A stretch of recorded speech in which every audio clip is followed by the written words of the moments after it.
Essa camisa rosa é a minha vida, né?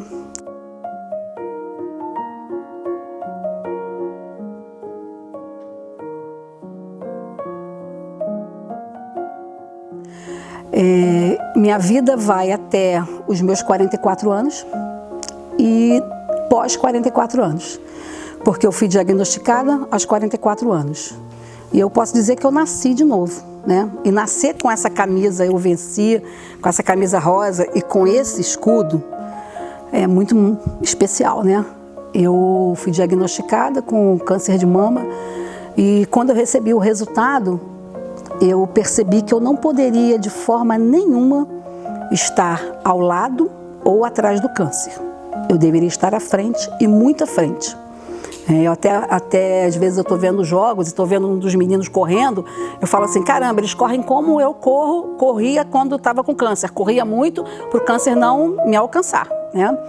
E isso foi muito precioso, né? Eu fui diagnosticada com câncer e o primeiro médico que me diagnosticou, ele me deu 3 meses de vida.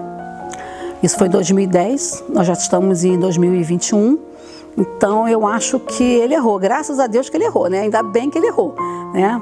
Quando chegou em casa, eu recebi a cura. Aí você fala assim, como assim você recebeu a cura? Quando chegou em casa, eu conversei com os meus filhos.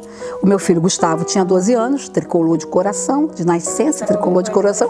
Tá aqui, mas daqui a pouco ele vai me dar um beijo. E minha filha, a Paula, fui conversar com eles sobre o diagnóstico, né? E aí eu conversei com o Gustavo e com a Paula e disse para eles que tudo que o médico falou. E aí o meu filho falou para mim assim, mãe, não estou entendendo qual é o problema. Como ele tinha 12 anos, eu falei assim, eu acho que ele não entendeu, eu comecei a explicar de novo. Estava com câncer, ele falou assim, não mãe, isso tudo eu já entendi, já vi que você está com câncer e tal, mas eu não vi qual é o seu problema. Você não tem problema, mãe. Você tem a gente, você tem as melhores coisas da sua vida, você nos tem.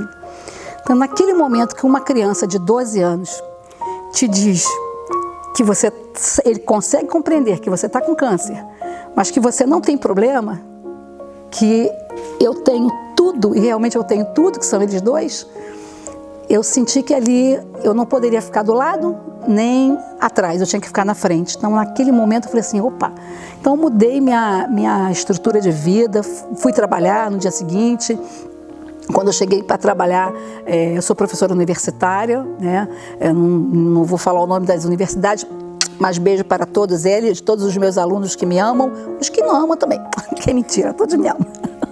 Na hora da prova, então, eu fui trabalhar e minha coordenadora falou, Jorge, como é que foi? Perguntou, e ela me disse assim, você precisa fazer uma cirurgia plástica, você vai precisar de um plasto, porque a princípio o médico disse que ia tirar um seio, que ia tirar, ia fazer, ia acontecer, e aí eu fui procurar um plasto, só que aí eu lembrei, né, ela até falou o termo plástico, eu falei, meu Deus, o que era plástico? Era um cirurgião plástico, né?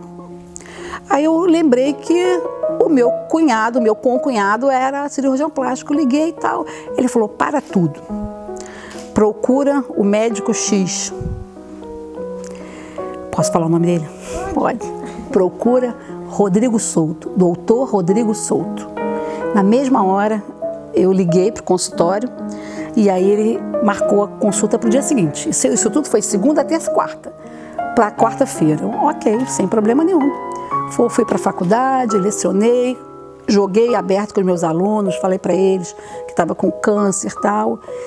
E aí eu comecei a compreender o porquê que eu recebi a oportunidade de ter um câncer. Porque o câncer foi o que eu tive de melhor na vida. Quando eu falo isso, as pessoas ficam espantadas. Porque o câncer só me trouxe coisas boas. Em momento nenhum o câncer me deixou em situações ruins. Cheguei em sala, conversei com meus alunos, falei para eles que estava com câncer, que provavelmente eles poderiam ficar sem as minhas aulas, quer dizer, sem a minha pessoa, né? Teria outro professor. E para a minha surpresa, ao final da aula, eu tinha uns 8 alunos que não saíram, entre homens e mulheres, e vieram falar comigo. E cada um falando de uma situação. 2 alunas estavam com câncer e não sabiam. Quer dizer, sabiam e não sabiam como lidar com aquilo. Um aluno veio me confessar que a esposa dele foi diagnosticada com câncer e ele, na ignorância, largou ela e foi embora. Estava na hora dele rever e voltar para casa. No dia seguinte eu fui ao médico, né? Fui ao meu guru, Rodrigo Souto, a paixão, chegou para mim, conversou e falou assim: esquece tudo que o outro médico falou, vamos começar de novo. Aí ele explicou o que era câncer, tá? Ele falou: não posso dizer que se você vai ter 3, vamos aguardar. Não posso dizer se você vai fazer químio ou não, só depois que a gente fizer a cirurgia, o procedimento, tal, tá? Diagnosticou, tal, marcou a cirurgia. Mas antes dele terminar, ele virou para mim e falou assim: eu tenho uma coisa muito séria para te falar. Eu vou te tratar, mas eu quero que você tenha um compromisso muito, mas muito sério comigo. Eu falei: sim, pois não. Aí ele falou assim: viva. Não faça mais nada na vida a não ser viver. Vá viver. E eu fui viver. Continuar vivendo meu Fluminense, que é a paixão da minha vida, continuar com meus filhos, com minha mãe, com meus amigos. E assim, foi um ano de muita batalha. Fui fazer quimioterapia e aí conheci outro médico, Dr. Vitor Araújo, tricolor. Cheguei no consultório de oncologia e vi a mesa dele com uma bandeira do Fluminense, a camisa do Fluminense. Eu fiquei boa na mesma hora. O médico lindo, primeiro um garoto, né, novinho, lindo, mas tricolor. Eu não tinha que ficar boa? Tinha que ficar boa com o médico tricolor, com a bandeira do Fluminense, com a camisa do Fluminense. Tratei, fiz meus tratamentos, foram 30 e poucas radioterapias. Eu digo até que eu fiz tanta rádio, que eu cheguei a fazer rádio AM e FM, de tanta rádio que era. O médico falava rádio, fiz 16 químios, fiquei careca, fiquei carequinha, né? E aí quando eu fiquei careca exatamente no jogo, como eu falei para vocês, do São Paulo e Fluminense, que foi quando, vocês vão lembrar disso, foi quando o Fluminense fechou, quando o Maracanã fechou e foi ter a reforma e nós fomos jogar no Engenhão, né? E eu lembro que o Dr. Vitor, ele conversou comigo e falou assim: Georgia, algumas coisas você vai ter que fazer opção, porque a químio ela é muito forte e a imunidade pode baixar, então eu te sugiro que você evite os jogos, tem muita aglomeração e tal, dá uma seguradinha, e eu segurei, né? Só que quando eu fiquei careca, eu cheguei em casa, fiquei careca, as crianças filmaram, foi, né, uma das coisas que mais abala a mulher, mexeu seu cabelo.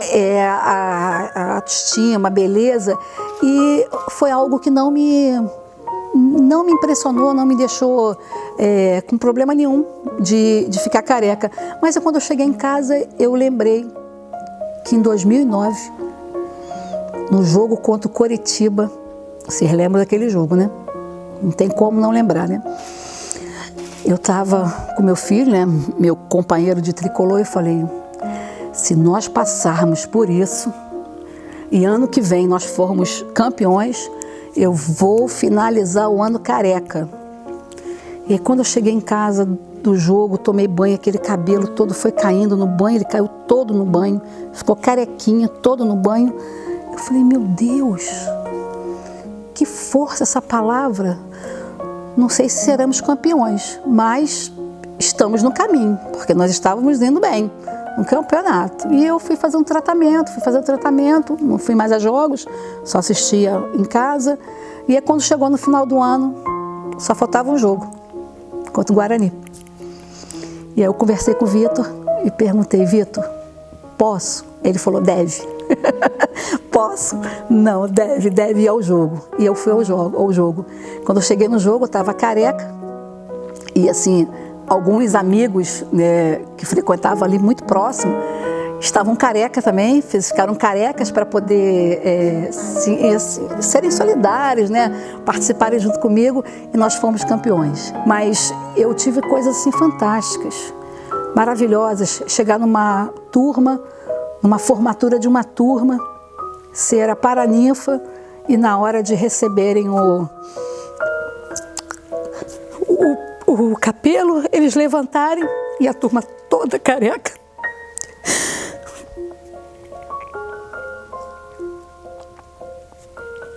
Não tenham medo.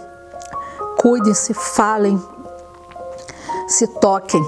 Fazer isso aqui, ó, não custa nada. Mas não é só fazer isso aqui que eu estou fazendo, não. Fazer, né, direito, não sabe fazer, procura seu médico, ele vai te ensinar. Se toque, peça seu marido, seu companheiro, para te tocar. Também é importante, para que ele se toque também, porque o homem também tem diagnóstico, e infelizmente, quando descobre, normalmente está um pouco avançado, porque custa mais a descobrir, mas se toque, se amem. Mas que eu vou contar uma coisa para vocês que eu me surpreendi. Eu estava sentada na poltrona com meu filho, na recepção, aguardando a Cláudia, e eu comentei com meu filho, estou encantada, não teve um funcionário, um jogador, um prestador de serviço que passasse ali por mim e não me desse boa tarde. Todos eles me cumprimentaram. Alguns provavelmente poderiam saber que eu estava ali aguardando a Cláudia e tal, mas a maioria não sabia, não sabe quem eu sou. Então eu me senti tão valorizada porque eu não fui uma invisível. E a gente precisa levar isso para o outro. As pessoas não podem ser invisíveis, as pessoas não são invisíveis.